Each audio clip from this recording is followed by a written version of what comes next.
Okay, we're live now. You can go ahead.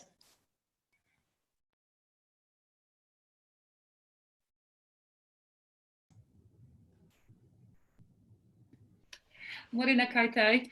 Welcome to our Water Governance Board meeting, Thursday, 21st of May. Lovely to see you all. Morena Jackie.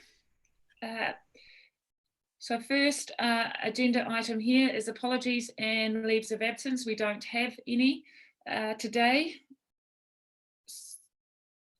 So we'll move on to confirm the status of our agenda, and that the board resolves that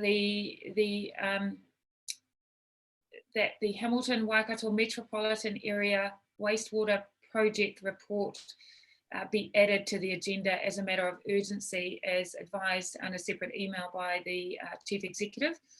Can I have a, with that amendment to the agenda, can I please have someone move? Thanks, David. A second. Thanks, Gavin. All those in favour, raise your hands. Against, carried. Thank you.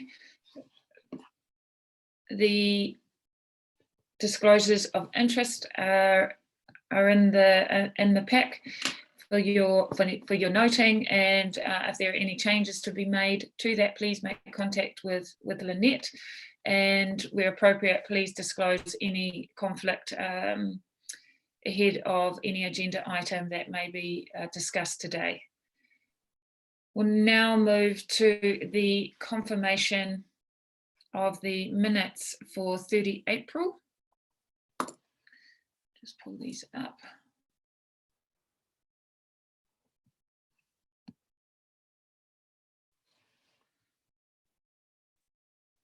Are there any corrections to be made to the minutes?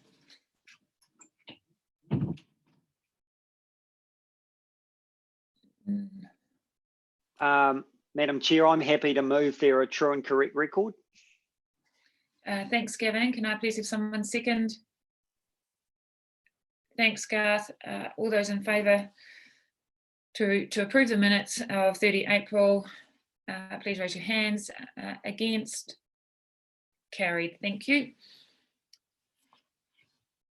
All right. We are now onto the action register. Ian, if you could walk us through this, and apologies, Gavin and I haven't caught up in between meetings to work through many of these, but we'll just focus on those items, Ian, that are due this month and not already in the package. Okay. All right, Madam Chair, I was going to suggest taking them as read with one eye on time and taking questions. However, I've done quite a bit of work on this in the last month trying to update it, so it should be as current as possible. There's a bit of delays on there generally. It was only a couple of weeks between the last meeting and this meeting, but just tried to bring everything up to where it is today. So any questions particularly around any of the items with one eye on time? Yeah, just one from me. Thanks, Ian, and I appreciate you bringing this up to date. Just the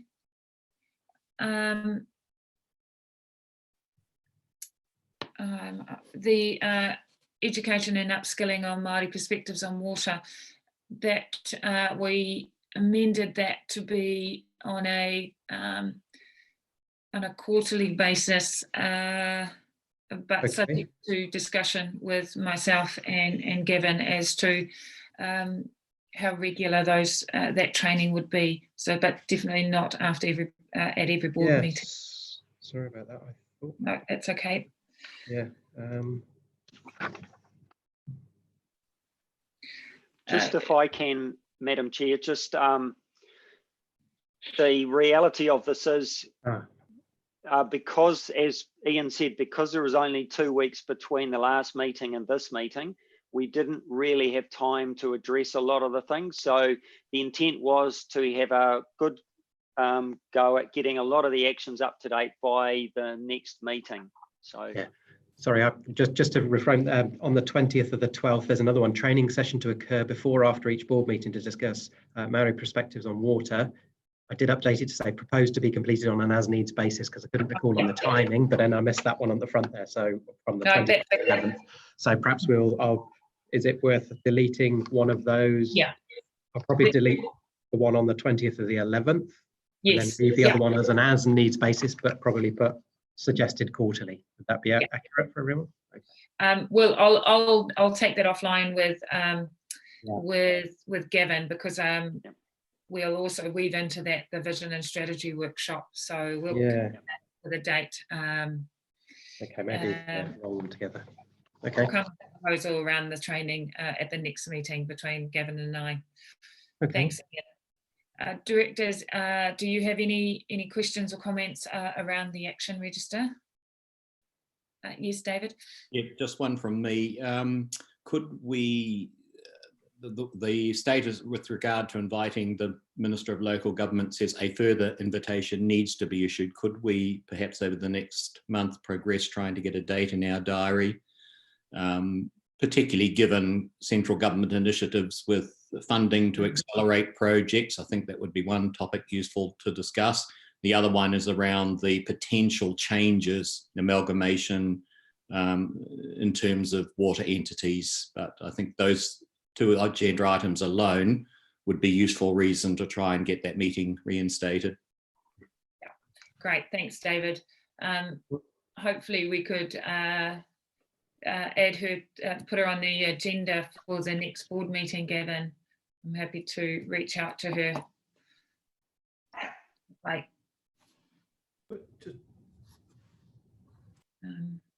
sorry, Madam Chairman, just through you, I wonder on the topics that David Wright just talked about, whether it would be worth reaching out to Water NZ for their perspective on those things. They're meeting with ministers and officials all the time in Wellington on those very matters. I mean, I just, I think it might be a more effective way. It also might help to inform the discussion better with the minister ultimately, with the perspective that we might gain from it. Might be a sequential thing actually. Okay, well, let's discuss that. Given I think we had talked pre-COVID around what the presentation to the minister might look like, but I support the idea that Water NZ give a view to help inform that presentation. Okay, so if there's no further comments or questions on the action register, can I please have someone move to receive it? Thanks, David. Thanks, Gavin. Who's second? All those in favour, raise your hands. Against? Carried. Thank you. Okay, we're moving now to the Three Waters performance report. So, Ian, do you have any comments to make before I hand over to Sharon to report on the paper? No, I think no. If Sharon could take us through it, that'd be very good. Thanks, Sharon. Okay, thank you. Yeah. For April, we obviously, the majority of April was during the level 4 lockdown, and we did not do any planned maintenance or new connections or other work like that. So it was actually a pretty quiet month for us in the field. We were just doing reactive work and urgent work. We did have one health and safety incident where a serviceman injured his knee, which came out of a previous injury, which came out of several years of knee injuries unrelated to work. So he went on to light duties, and we're just working through with him at the moment on how we're going to rehabilitate him. With respect to KPIs, everything except the abatement notices, we achieved the KPIs. The abatement notices that we received were all related to prior to Watercare taking over. So we've sort of noted that. Some of the health and safety annual work is still on hold, but we'll look to kick that off again this month. The teams have all moved back to normal work programs now, and all of our staff are back in the office. And probably the only limitation we've got on at the moment is we're not meeting with external parties. We're just working by ourselves. We had 2 significant incidents in the networks. One was a leak at Springhall Merry, and the other one was a potential overflow at Raglan, which wasn't an overflow at the end of the day. But both of those were resolved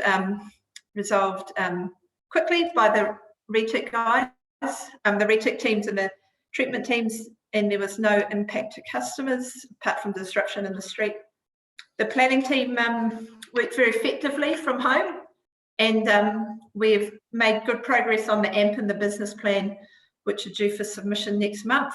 And we've also made progress on the Raglan wastewater treatment plant, and we've tendered and evaluated the Merry MBR, which is a future paper. Yeah, that's probably about it. There's been no additional non-compliances, and we're working through the asset remediation plan at the moment. So that's a summary of our operation. Yeah, that's a great report. Thank you. Directors, any questions or comments to Sharon? Chair, just one from me. The workplace accident, is that a lost time injury or not, given it is an aggravation? It is a lost time. It has been classified as a lost time injury because the first incident wasn't, because he didn't actually lose any time, but because the second incident is related to the first incident, we've called it a lost time injury because he had a week off. The second incident was, he was just walking across the yard and his knee gave way. So it wasn't actually an incident as such, but because it was related, he had a knee replacement on this knee several years ago. So it's sort of like an ongoing issue that we're just managing. Well, that's the reason for my question. Given its pre-condition, is it actually a workplace accident in terms of lost time injuries? The first incident, when he wrenched his knee, which was several months ago, he was trying to rescue a dead duck from the pond at Raglan. So we did classify the re-aggravation of his injury as a workplace injury, but I don't disagree. It's sort of a marginal workplace injury type incident. Okay, no, I'm happy with that. You've obviously considered the issue between the pre-condition and this incident. The important thing then going forward is how are we going to manage him in the workplace so we don't get recurring issues with what appears to be a dodgy knee?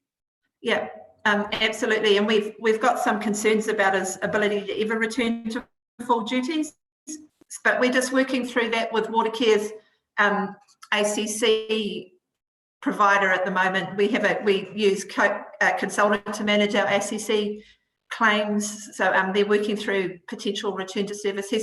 He's been told by a specialist, Watercare funded an MRI on his knee to check what was going on, and he's been told he needs an operation, but potentially that's several years away on the public system. So there's some issues that we've got to work through, and he's nearing retirement age, so it's just how do we get him through till he retires. Thanks, Sharon. Any other comments on the report? Garth? Just from Garth, just so how is the reintegration going in terms of staff back to work? Good. All the staff are very happy to be back at work, and we've started, say at Brownlee Street for the RETIC guys, we've started having outdoor team meetings where they all stand around in a circle outside, and I think the staff really appreciate that. And you know, we've got the luxury of space in our office, so we've been able to spread people right out. So yeah, I think everyone's really appreciating the coming back to the office. However, we have said to the office-based staff that they're welcome to work from home moving forward. If they want to work from home several days a week, then that would be okay as well. But we're just letting people consider that at the moment and what they want to do. Okay. Yep. No, that's cool. Thank you. Jackie, any questions, Gavin, before I move on? Yeah, Jackie. Yep, so I've got some partai around section 3.4, so just the planning tasks.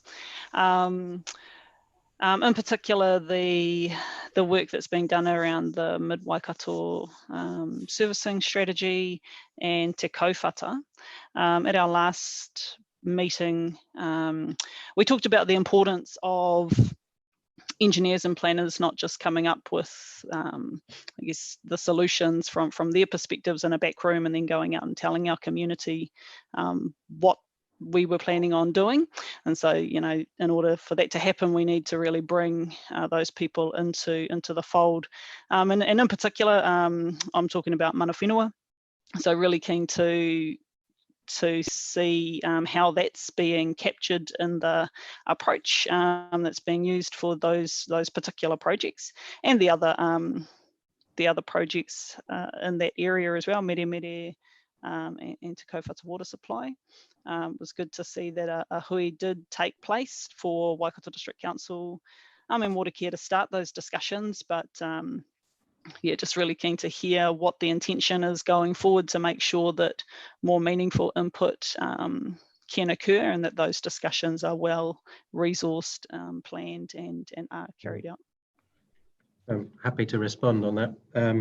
I think it's fair to say, by virtue of the notifications we've had from Regional Council and the concerns you're raising, that we've not been doing a fantastic job of this over recent years in terms of the engagement around these plants, but we are steadily turning that around. Firstly, we did the Raglan Zoom meeting and started that stakeholder engagement. That's been not too bad a stakeholder engagement, but we're getting better at that. The recent one you've just alluded to is just us starting that journey. We want to improve. It's just a gradual process. We've been meeting with Forest and Bird. Sharon has. We're just trying to gradually build that. We're having discussions with Watercare about the proposal for the stakeholder engagement and how best to do that. But COVID sent us backwards a little bit with all the comms people in council being sucked into the response to that. So certainly it's a bit of an increase in improvement approach is where we're at the moment. I haven't got the answer, to be honest, in terms of exactly how that looks, but we've got another meeting with the TK stakeholder group mid-June, and there's another Raglan meeting next week that was planning. There's an agenda starting on that, so that we're just gradually raising the bar bit by bit. In terms of resources, we've got a stormwater engineer starting that will help us with the stormwater engagement, because that's another area we've got to go and talk to the communities on, particularly in Raglan, and all the other areas as well around those consents. And then we've also got an additional engineer that Gavin and Ravine have discussed, I was lobbying for, and that's been agreed for 12 to 18 months to help myself to get some of these issues underway. So it's an improvement process. I don't have all the answers to the moment. At the moment, there's just quite a lot. So I'm going to go back to sort of labour the point around the importance of specific engagement with mana whenua partners. So understand that there are community interests as well, and mana whenua are a part of those, a part of the community. Yeah. But I think there is a lot of a focus that is needed specifically between Waikato District Council and mana whenua. In addition to any involvement that mana whenua might have in a broader community stakeholder sort of activities.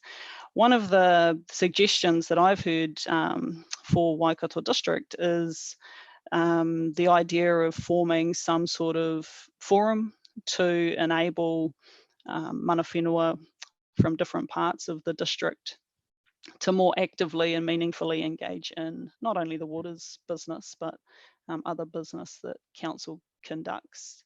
So it's certainly something that you see in other neighbouring districts, and in a lot of cases appears to work well. So it would be really good to model something off of what's successful in other parts of the region and establish something more formal and regular with mana whenua. So it's not just driven by, you know, consent need or consent compliance, but actually forms the basis of a meaningful ongoing relationship. You've actually answered my question that I was going to ask, is what does perfect look like, and have you got examples? So well, that's an option. I think that's probably, I don't know what Gavin thinks in terms of the broader perspective, but for me, I think that's an action I'm happy to take on. I think that to get that happening, that makes a lot of sense. And if somebody's already doing it quite successfully, why wouldn't we? I don't know what Gavin's perspective on that is with regard to not just waters, but wider thoughts. But yeah, I'd certainly make that an action and we can start it. Thanks, So Ian. if I can, Madam Chair, so Sam and I were talking about this the other day. So Sam has talked about the idea of having two, one for the north, he was thinking Mary North, and the other one for the southern part of our district. So, so definitely we're working our way through that process. Okay, that would help me greatly. Thanks, Gavin. David? Could I just reinforce what Jackie is saying and just give you the example now of what we're doing in Wellington, where mana whenua are represented on the Wellington Water Committee, which is the overall council governance body that appoints the Wellington Water Limited directors. It takes time to develop, but it's starting to be absolutely invaluable at getting the mana whenua perspective on issues right at the front end of projects, right at that strategic level. So if a way can be found to engage at that level, not just at the operational consent level, then it makes for a far, far more effective relationship. I agree. Thanks for that, David. So, so Ian, there's a couple of examples out there. So it'd be great if you could come back even just with a straw man at the next board meeting around what, because there is a lot of noise in the community, particularly as we start, you know, Te Kaupata is just but one example. So I think if we can move relatively quickly in this space, that would get us a long way.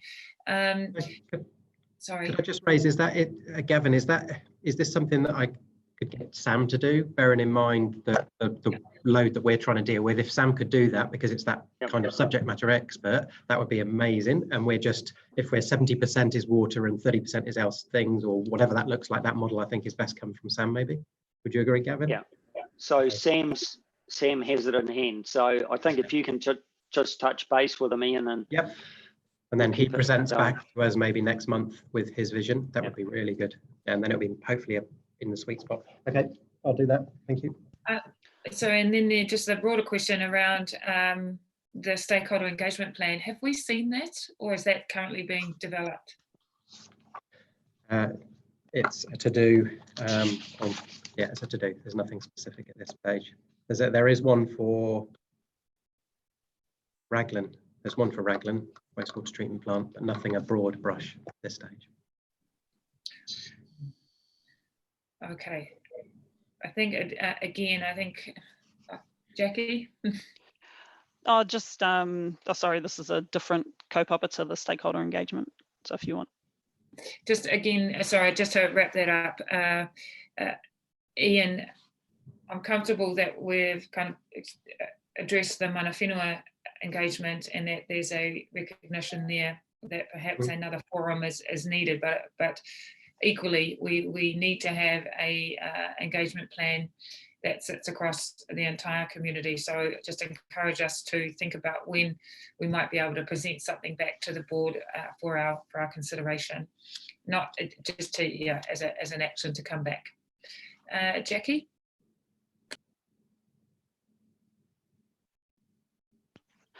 So I had some questions around, well, just wondering if we can get an update on some of the tasks under the development and growth related matters, in particular Sinlay and Ohinawai rezoning. I don't have anything specific on knowledge of Ohinawai, I'm afraid. With regard to Sinlay, what part do you mean by that? Is that around the wastewater treatment plant upgrade? Yeah, so the capacity issues and any undertakings or obligations that council have to service Sinlay and that interface with Watercare. So we are putting a development agreement in place with Sinlay and working with Watercare to make sure that the capacity is in place. At the moment, we haven't finalised that piece of work, so that's both of those pieces of work, that's in process at the moment. So we should be able to report back in due course. I can do a brief update on Ohinawai. We've during the lockdown, we met with the developers consultants and we've agreed that we'll meet again in July once we've got the finalised options for the mid-Waikato strategy. And that suits their timing, because I understand their hearing's been deferred for a few months. And so we're just working through that at the moment, about where the interim solution for Ohiniwai might be and where the ultimate solution will be. So just in terms of the rollout of that mid Waikato strategy, presumably the one, we're going to talk to some of the people in that area before coming up with the preferred solution. Presumably a preferred solution will be brought to the board to have some oversight on, particularly the implications of it, before you go and engage with developer. Is that correct? Yep, we're hoping to, we'll submit to the board in July, because the study's completed in June. Potentially we'll submit several options still on the table, because as you've alluded to, there still needs to be some stakeholder engagement around the options, and we won't have time, we haven't got time to do that and at the moment, and still get the funding sorted for that AMP and LTP review, which is due at the end of this month. So there'll be a second phase of that study to finalise the stakeholder engagement and to engage with people like developers and mana whenua and we'll still have all the options in play at that time, but we'll just have a preferred one that we would have used for the funding. But having had a workshop about this yesterday, the funding for the wastewater in particular, for all the 5 solutions in play is similar. So it's probably not going to make too much of an issue to keep them all in play for the time being.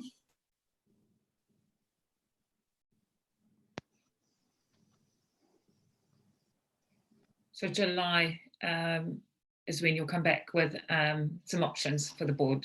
Yeah. And that, yeah. Okay, Yeah. Sharon. Just a question to Gavin.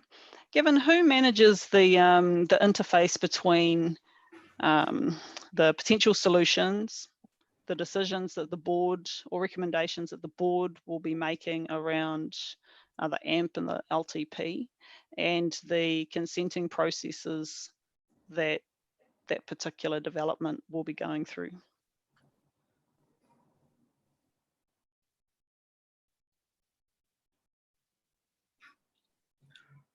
Sorry, I'm not sure I understand the question, Jackie.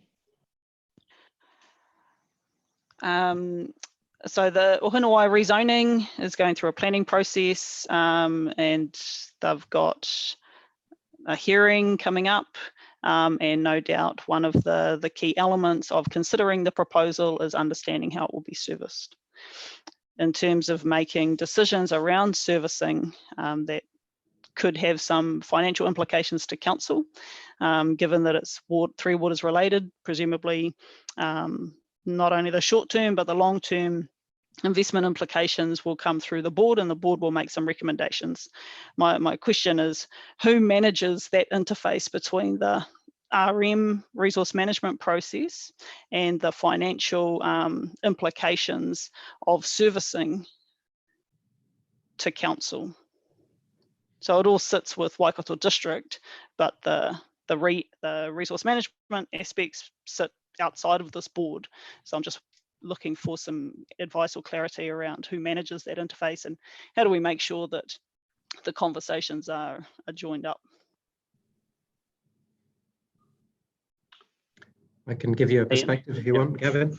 There is a growth forum in the contract, which is aimed at building the bridge between Watercare and our growth and development GM, so that they're aware of these things coming in the pipeline, use the pun, but aware of that, such that we are having those conversations to tie everything together, and then that fits with the AMP process and all that. So that's what's envisaged.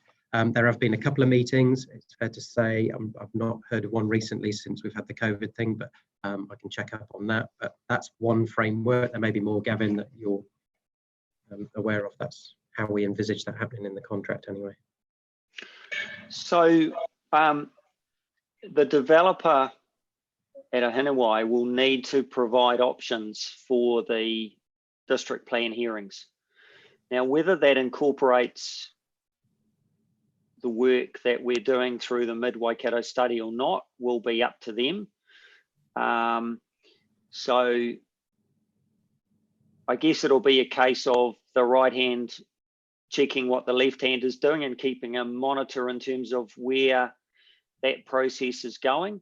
I guess in terms of and this is should not be interpreted as a signal of what might happen through a district plan process, but Council's growth strategy, Waikato 2070, has just been adopted by Council.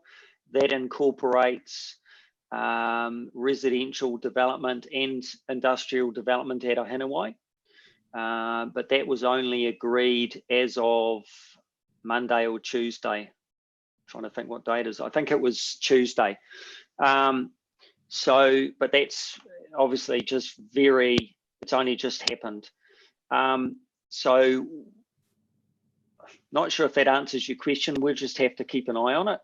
But the two processes are running, and yeah, we'll have to make sure that we keep them in mind. But the timing might be a challenge as well. Just through the chair, I wonder if we can note an action for our next meeting, June, just to revisit this particular development, just so that we're sure that the right hand is talking to the left, and that everything is going as we'd like to see it. Okay. Have you just, sorry, Ian, you've got just checking, given your facial expression, that you understand what's actually being asked by way of the action to come back within June. I'm sorry, that's my listening face. Oh, okay. And I frown a lot. Yeah, I think so. Yeah, I mean, we put the letter together for the board, from the board supporting their Hinawai some months ago. So, yeah, I think so. Yep. Yeah. Sorry, just perhaps it would be good to have the action clearly spelt out by Jackie. Otherwise, I mean, I'm not sure what she's asking for. Yeah, no, I'm coming to that. Absolutely. Yeah. I mean, I think there's been a number of actions, and I think if Jackie could write those in a format, circulate them to us, I think that we will understand. It'd be quite helpful. Yeah, that would be quicker, because I'd go back and just listen to this again and have to redo it. That's what we would do. Yeah. So write it down. That would be really clear. My other comment is, I'm not sure this will be any further ahead by June. Yeah. With the district plan hearing having been deferred, with the Mid-Waikato study not due until July, I'm not sure we'll have any answers by June, but I think it would be good to clarify the action that's been outlined. Yeah. So I think that will, Jackie, if you could, following this call, just circulate to the board exactly what the action that you're seeking clarity on, and then we can ask management to follow that up, either for, if it's not June because of the changes that Gavin's just mentioned, then July. But if you could circulate those actions first, that would be great. I want to move on. Could I ask for July, please? Because I'm just looking at June and just looking at the workload and just going, if we could just... what I'm asking for is that in June that this comes back onto the agenda, so that we have an idea of where things are at and that it doesn't get lost. Because if the hearing is planned to start again in July, the mid-river servicing strategy is due to drop in July, and Watercare are talking about meeting with the developer in July, then there's something needs to happen between now and then. And so June is just a midpoint for the team to come back to the board to tell us what has happened, where are you going, what's new, and it could be that nothing has changed, and what's the plan between June and all of these pretty significant milestones which are scheduled to happen in July. Yeah, so it's not we're not expecting a full report on Ian. It is a check-in, but I think, Jackie, if you could articulate that in an email so that everybody is clear exactly what's being asked, that would be really helpful. Okay, I'm going to move us on. Can I please have somebody move and second the Free Waters Monthly report, please? Thanks, David. Second by Gavin. All those in favour, raise your hands. Against? Carried. Thank you. I now want to turn us to the final agenda item in this open session, and that is the late paper, the Hamilton Waikato Metropolitan Area Wastewater Project. Ian, are you going to speak to this paper? Do you want me to speak to it? I'm happy to speak to it, Madam Chair. Kevin. All right. And we've discussed this previously in general terms, but the gist of it is that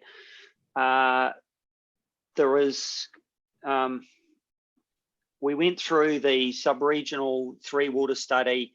One of the key items identified in that is the idea of how did we service on a boundaryless approach wastewater around the outskirts of the city. I'm paraphrasing here. Jackie will help me if I get this wrong.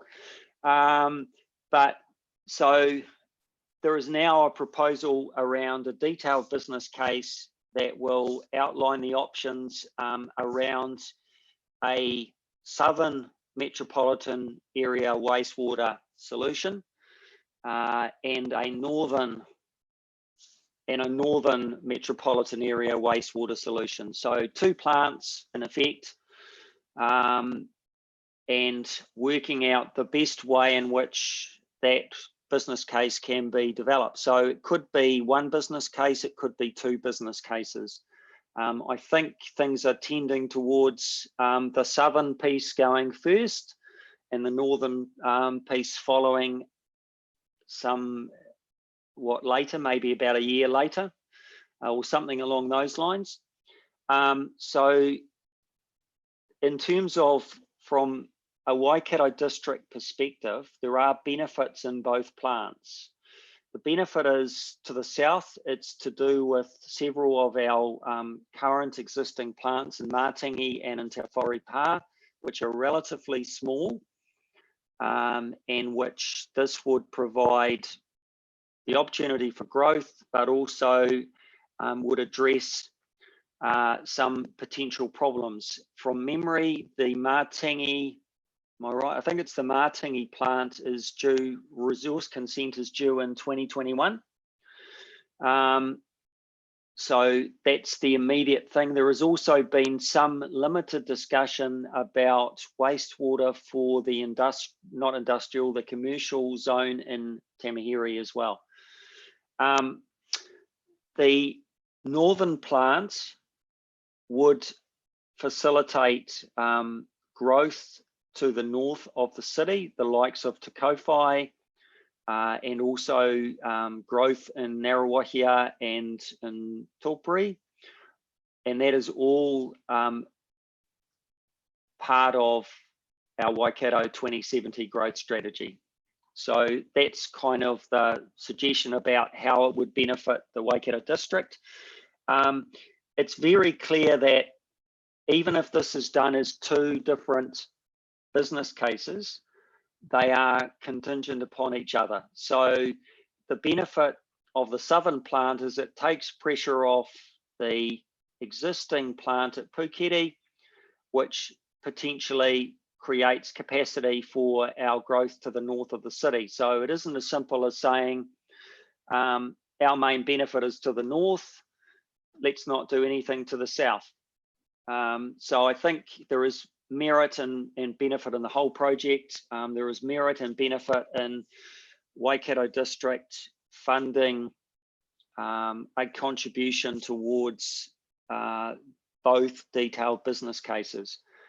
The challenge we have at the moment is we haven't worked out the level at which that contribution should be made. And that's the bit that still needs to be worked through. So we have some information to work through, but haven't had time to actually come to any conclusion as to exactly how that would fit. The southern plants is really important, and there's time urgency around that for Cambridge, for the upgrade of Cambridge. And also, I think, if I'm correct, Jackie, for developments like peacocks and those, so developments within the city as well. So it would certainly be a benefit for those areas.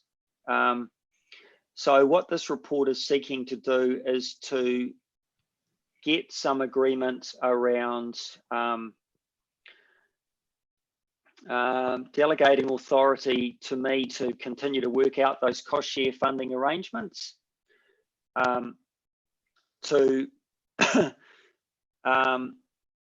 identify the fact that it isn't clear exactly at this stage whether it'll be one detailed business case or two, but also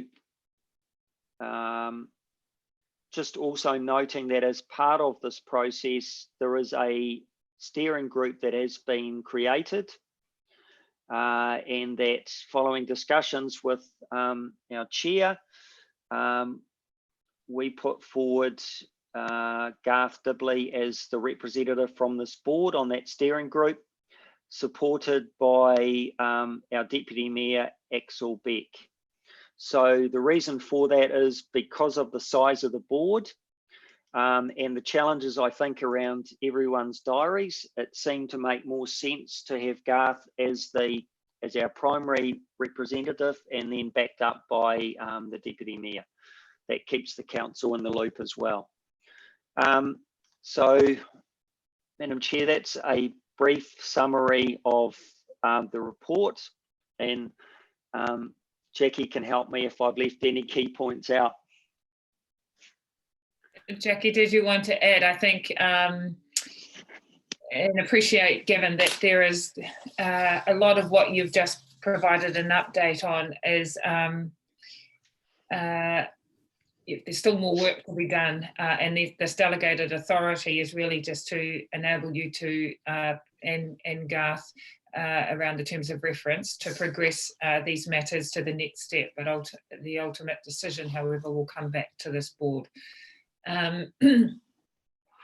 Jackie, did you want to add anything? I note your conflict. I guess just in support of Gavin's outline of the report, ideally you'd do one detailed business case. You wouldn't do two, and you certainly can't consider the north and the south in isolation. So you need to think about them together. As Gavin outlined, there are some really pressing, there's some time critical need in the south, and this is, progressing this project requires funding, and so we understand that we can't just turn on a funding tap and have that available. So there is a need to really look at how a piece of work like this might be funded. Other councils are considering this at the moment. So Hamilton City are considering it, Waipa District already have. So in order to try and meet those time critical needs in the south, one way forward would be to get going with the southern first and to bring the northern components in a little bit later. But in an ideal world, you would do them both together because you can't really separate them for the reasons that Gavin outlined.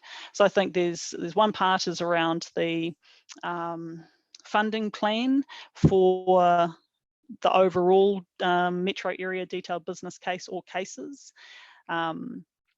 The other aspects are around the terms of reference, getting those endorsed, and then confirming the membership on the governance group so that can start in earnest. And it is all driven by some time critical needs of, in particular, Waipa District Council, which is outlined in the terms of reference.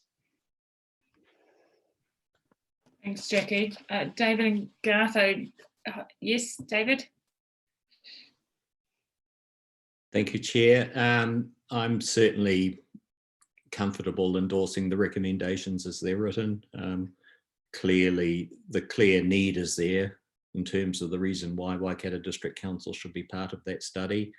In terms of the benefits, My question is that the cost sharing arrangements should be commensurate to the benefit that one gets from the plant. So just by way of example, if I follow what's said here, with the Southern study, I would have thought Waipa would be getting a far greater benefit in terms of load through plant than Waikato District. So I would just ask, in granting that delegated authority, that some consideration is given to where the benefit falls through each of those respective plants in terms of the cost sharing arrangements.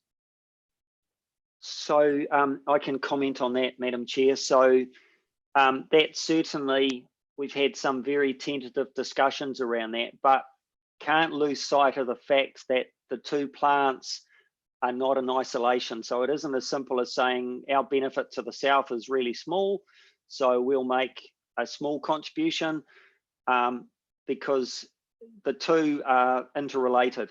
But certainly I think that is one of the attractions of doing it as two different stages. It means that we could make a contribution, and it might be a modest contribution to the southern plants, go through the LTP planning process in time to allocate a more significant portion to for the next study, which is the northern plants. So that is something that started to give thought to.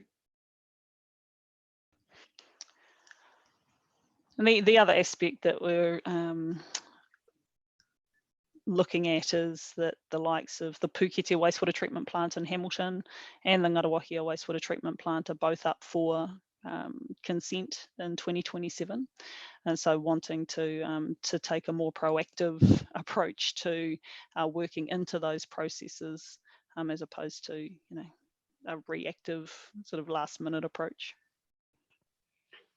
And just to add to that as well, as I said, the council's just adopted our growth strategy as of about 2 days ago. So part of the thinking was to, that would give direction around the future of growth in Ngarawahia and in Taupiri, which is intended to be quite major.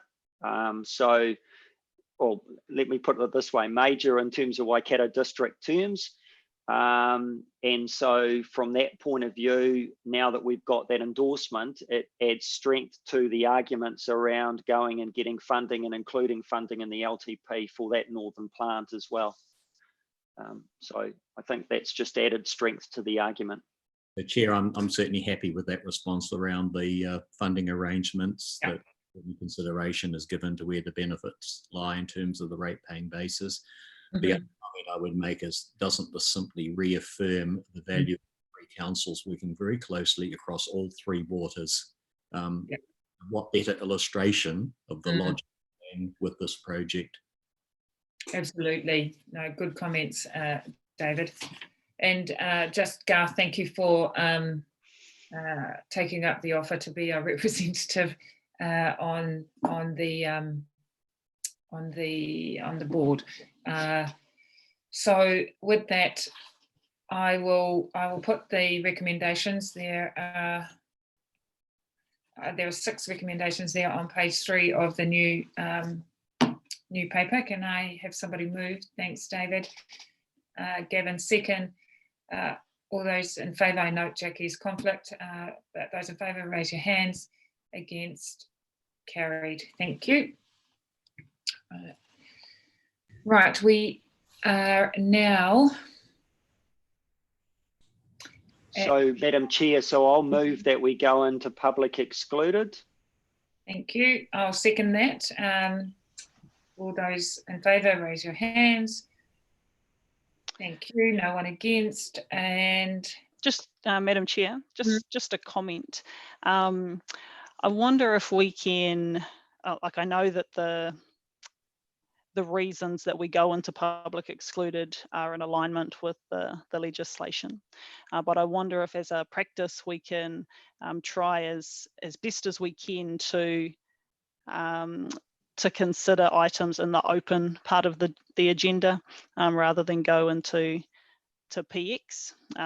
Like, I know that the tests have been checked as to why we're going into PX, but just if we can note that we'll try our best to keep as much business in the open part of the agenda as possible. Great. Could I, because of that, just add a comment? I understand the reasons for that, but each of these papers have elements of commercial sensitivity around them, given the numbers. So from my perspective, they certainly meets all the requirements for being included in the excluded agenda. Yeah, and I agree, David. Yeah, it's just that, yeah.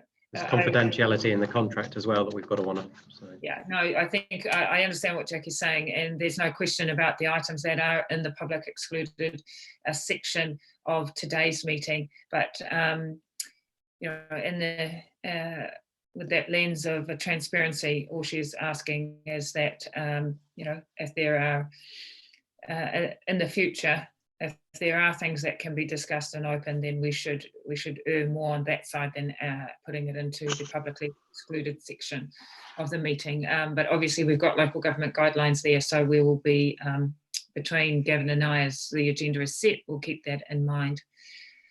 So with that, before we move into public excluded session, also just to include as part of that resolution, Gavin, that Sharon Danks from Watercare be permitted to remain in the meeting. Yeah.